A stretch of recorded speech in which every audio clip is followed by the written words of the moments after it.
Yo les postos, bienvenue dans cette nouvelle vidéo. Avant de commencer cette vidéo les postos, je tenais à remercier depuis plus de 2 ans maintenant, depuis le 2 septembre 2018 et la création de la chaîne, tous ceux qui me soutiennent dans la barre des commentaires, tous ceux qui me donnent de la force. Merci depuis le début, vous êtes vraiment les meilleurs. Je vous remercie pas assez, mais honnêtement, merci à tous ceux qui me donnent des encouragements et du soutien. Mais j'avais une question pour ceux qui m'insultent du matin au soir. Donc déjà, je voulais vous dire, avant de poser ma question, que vos insultes, votre mépris, ne me touchent pas. Avant, ça me touchait. En 2020, ça me touchait. Mais maintenant, ça me touche plus. Même, j'en rigole. Et pourquoi j'en rigole? Et ça m'amène à ma question. Si c'est si insupportable pour vous de regarder mes vidéos, pourquoi vous regardez? Moi, quand je n'aime pas quelque chose, je ne regarde pas. Je ne regarde pas. Mais pourquoi vous regardez si vous aimez pas? Si vous avez envie de m'insulter du matin au soir, si vous me détestez, si c'est si insupportable que ça de me regarder, pourquoi vous regardez mes vidéos? Je me pose réellement des questions. Est-ce que vous m'insultez pour vraiment mettre un commentaire? Mais je suis désolé, je me pose la question de essayer de comprendre. Est-ce que ceux qui m'insultent, en fait, ils me kiffent pas? Parce que ils sont toujours là dans toutes les vidéos. Ça me paraît quand même assez bizarre, parce que moi, quand j'aime pas quelqu'un, je ne le regarde pas. Et je commente encore moins. Voilà. Après, ceux qui insultent, c'est ceux qui n'ont pas d'argument, mais c'est une réelle question. Honnêtement, c'est une réelle question, je ne veux pas mourir bête. Si c'est si insupportable pour vous de regarder, pourquoi vous regardez? C'est tout. Après, pour ceux qui me clashent, franchement, ça me fait rire, ça m'intéresse pas, je ne répondrai jamais. Donc voilà, continuez. S'il faut, honnêtement, je l'ai toujours dit, et il y en a qui le savent, il y en a qui le savent. S'il faut mourir pour le football, on mourra pour le football. Je ne vais pas dire ce que je pense pas pour vous faire plaisir. Je dirai toujours ce que je pense. C'est mon avis, respectez-le, ou sinon allez sur une autre chaîne YouTube. Si vous aimez pas, vous regardez pas. Mais je continuerai.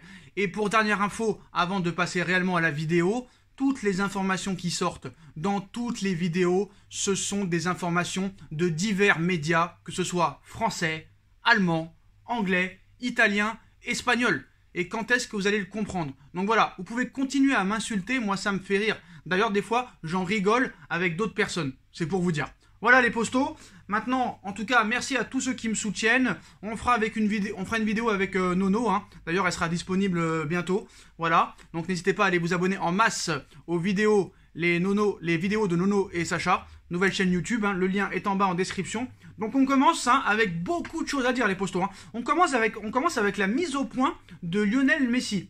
Parti avec sa sélection nationale alors qu'il était blessé, Messi a bien joué face au Brésil et l'Argentin se sent apte à jouer maintenant avec le Paris Saint-Germain. L'affaire a fait grand bruit en France et en Argentine en convoquant Leandro Paredes et Léo Messi blessés pour les matchs comptant pour les éliminatoires du Mondial 2022 contre l'Uruguay et le Brésil. Le sélectionneur argentin Lionel Scaloni avait provoqué la colère du Paris Saint-Germain et de Leonardo. La raison, Paredes venait à peine de reprendre la course suite à une blessure au quadriceps de la cuisse gauche. De son côté, Messi souffrait des ischio-jambiers et de douleurs au genou. En clair, le club de la capitale n'a pas compris pourquoi Scaloni avait pris le risque de faire jouer ces deux joueurs alors que l'Argentine n'était pas du tout menacée dans la course à la qualification de la Coupe du Monde au Qatar. Donc au final, l'Argentine n'a pas tenu compte des doléances parisiennes et a bien utilisé Messi pour les deux matchs. La Pulga n'a joué qu'un quart d'heure face à l'Uruguay, mais a bien disputé l'intégralité du choc face au Brésil. Donc il n'y a pas eu de bobo à déclarer pour Léo Messi, bonne nouvelle. Mais l'ancien joueur du Barça est sorti du silence au micro de Taïk Sport pour évoquer sa condition physique actuelle. Messi nous dit « Ça fait beaucoup de temps que je ne joue pas, ça a été un match avec une très forte intensité et il me manque du rythme. Je me sens bien, sinon je n'aurais pas joué, même si ce n'est pas le cas physiquement bien entendu. J'ai été arrêté pendant un petit moment et ce n'est pas facile de jouer un match avec autant de rythme. Mais par chance, je vais très bien, j'espère bien terminer l'année. Tout semble aller pour le mieux pour Messi, qui ne demande qu'à retrouver du rythme. Sera-t-il pour autant présent ce samedi pour la réception du FC Nantes Atlantique? Ça, on ne sait pas, vu que quelques jours plus tard, il y aura un match très important face à Manchester City. En ce qui concerne toujours Lionel Messi, comme vous le savez, Léo Messi a quitté le FC Barcelone, son club de cœur, pour le Paris Saint-Germain. Et ayant pas les moyens financiers pour le garder, le Barça a dû s'en séparer et Messi a dû rejoindre le Paris Saint-Germain. Messi a signé un contrat jusqu'en 2023. Messi a donné une interview à Sport comme quoi la vie parisienne, il avait du mal à s'adapter, il y avait trop de bouchons. Il parlait déjà de son retour au FC Barcelone en manquant de respect aux supporters déjà parisiens et à la direction parisienne qui l'engage. Et Laporta aujourd'hui ouvre la porte au retour de Lionel Messi. En marge de la présentation officielle de Dani Alves, Joan Laporta, président du Barça, interrogé sur d'autres légendes du club, a ouvert la porte au possible retour de Lionel Messi ou Andrés Iniesta au Barça. Je n'écarte pas un retour de Messi ou d'Iniesta. C'est arrivé avec Alves, l'âge est juste un nombre. Je ne peux pas prédire l'avenir, ils jouent encore. Ce sont des grands joueurs du FC Barcelone. On les a toujours dans notre cœur, mais ils ont un contrat avec d'autres clubs et on doit le respecter. Mais dans la vie, on ne sait jamais. A-t-il lâché, alors qu'il se murmure que le Paris Saint-Germain commencerait à s'agacer de la Pulga, un retour de Lionel Messi au Barça en 2023, réponse dans 2 ans maintenant. Maintenant, on arrive à une information mercato. Le PSG s'immisce dans le dossier Dusan Vlahovic, attaquant serbe de la Fiorentina. L'attaquant serbe voit avec délectation les prétendants se bousculer au portillon pour l'accueillir. Désormais, la Juventus n'est plus seule dans ce dossier brûlant. La Fiorentina va devoir montrer les crocs. Honnêtement, pour Dusan Vlahovic, l'attaquant serbe cristallise l'attention des plus grands clubs européens depuis plusieurs semaines. Ses performances ne passent pas inaperçues et la Fiorentina sait pertinemment qu'elle n'a pas la main dans ce dossier complexe. Auteur de 8 buts déjà en Serie A depuis le début de saison, le natif de Belgrade jouit d'une belle cote sur le marché des transferts. Récemment, Arsenal aurait même dégainé une offre astronomique de 80 millions d'euros pour l'accueillir cet hiver. Une proposition suffisamment alléchante pour convaincre la Fiorentina de céder son joyau. Problème, le principal protagoniste ne semble pas enclin à rejoindre les Gunners d'Arsenal en janvier. Une posture qui réjouit bien évidemment la Juventus. Dans son édition du jour, la Gazzetta dello Sport révèle que la vieille dame espère toujours rafler la mise dans cette affaire.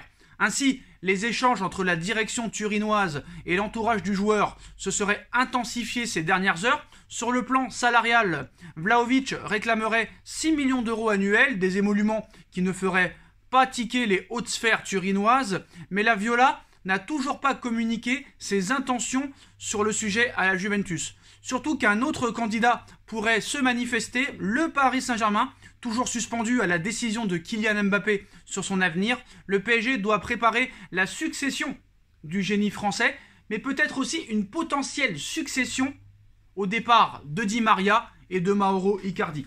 Si la situation d'Erling Haaland au Borussia Dortmund reste scrutée de très près par la direction parisienne, le profil du buteur serbe ne laisserait pas indifférent Leonardo, et dans ce jeu des chaises musicales, Mauro Icardi pourrait également avoir un rôle à jouer. En effet, l'attaquant argentin songe à quitter la capitale française, comme on l'a vu il y a quelques jours, et la Juventus constitue toujours une destination crédible pour Mauro Icardi, surtout en cas d'échec dans le dossier Vlahovic.